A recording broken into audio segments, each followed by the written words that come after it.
Assalamualaikum warahmatullahi wabarakatuh. Halo teman-teman semuanya.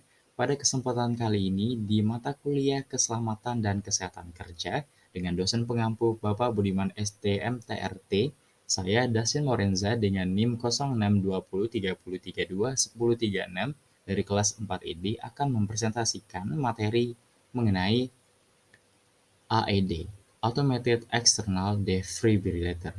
Nah, sebelumnya apa sih itu AED? Automated External Defibrillator atau yang biasa disingkat dengan AED adalah sebuah alat medis yang berfungsi untuk menganalisa irama jantung secara otomatis dan kemudian memberikan kejutan listrik untuk mengembalikan irama jantung jika diperlukan. Nah, biasanya alat ini digunakan sebagai pertolongan pertama bagi pasien serangan jantung yang tidak sadarkan diri atau seseorang yang mengalami henti jantung.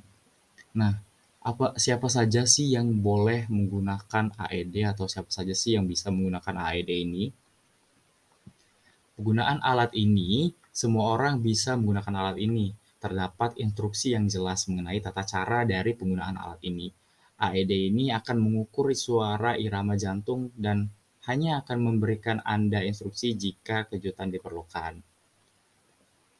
Selanjutnya, di manakah kita bisa menemukan alat ini? Nah, defibrillator ini biasanya terletak di tempat kerja dan ruangan publik seperti bandara, pusat perbelanjaan, pusat komunitas, dan stasiun kereta. Selanjutnya yakni kita akan mengetahui prinsip kerja dari AED ini. Nah, pada dasarnya cara kerja defibrillator ini adalah memberikan stimulasi energi listrik dalam satuan joule yang dihasilkan dari mesin defibrillator yang dilengkapi dengan baterai. Nah, energi tersebut disalurkan melalui elektroda pedal, bentuknya seperti setrika. Kemudian, pada pedal defibrillator telah dilengkapi dengan tombol charge yang dapat digunakan untuk mengisi energi dan ada juga tombol defibrilasi untuk melepaskan energi listrik tersebut. Pada saat kondisi irama jantung yang kacau, seseorang menganalisa dengan melihat grafik EKG yang ada pada layar monitor, kemudian menentukan berapa energi yang akan digunakan. Selanjutnya, kondisi ritme jantung yang kacau tersebut dikejutkan melalui stimulus energi listrik dengan ukuran tertentu. Hal ini yang memungkinkan dan membuat jantung memulai iramanya dengan sinus normal. Dari sini kita bisa mengetahui itu bahwa fungsi defibrillator ini sangat diperlukan dalam hal keselamatan, khususnya pada tempat-tempat emergensi. Selanjutnya, yakni jenis dari defibrillator tersebut. Nah, yang pertama itu berdasarkan gelombangnya. Berdasarkan gelombangnya itu dibagi menjadi dua. Yang pertama adalah defibrillator monofasik. Defibrillator monofasik ini shock yang diberikan hanya satu arah dari satu elektroda ke yang lain. Dari awal penemuan alat defibrillator ini memang hanya menggunakan kejutan listrik satu arah saja nih, seperti yang digunakan dalam defibrillator monofasik. Pada saat sekarang ini jarang sekali nih ditemuin alat defibrillator jenis monofasik ini, kecuali hanya beberapa merek tertentu saja. Nah, selanjutnya defibrillator bifasik.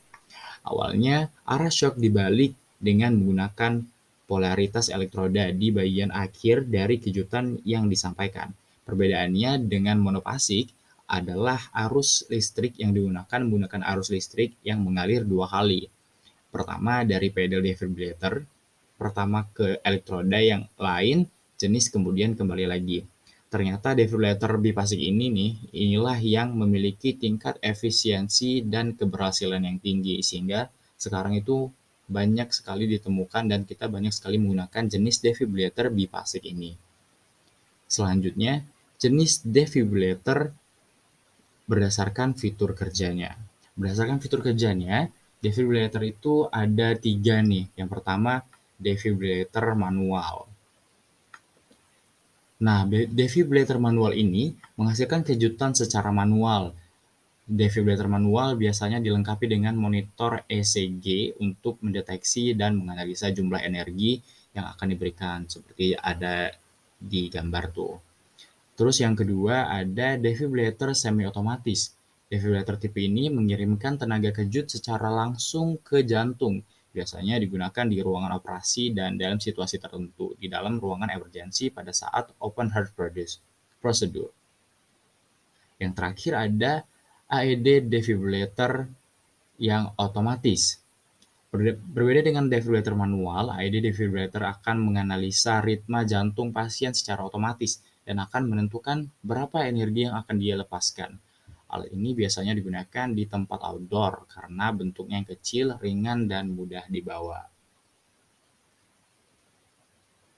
Selanjutnya nih, cara penggunaan AED defibrillator.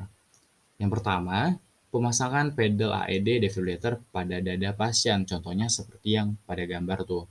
Selanjutnya, perintah untuk berdiri menjauh dan jangan sampai kontak fisik dengan pasien. Lalu tekan tombol shock dan periksa denyut nadi pasien. Jika tidak ada detak jantung, maka kita harus melakukan CPR, kemudian melakukan AED kembali. Nah, demikianlah presentasi yang dapat saya sampaikan. Lebih dan kurangnya saya mohon maaf. Wabillahi taufiq wa hidayah. Wassalamualaikum warahmatullahi wabarakatuh.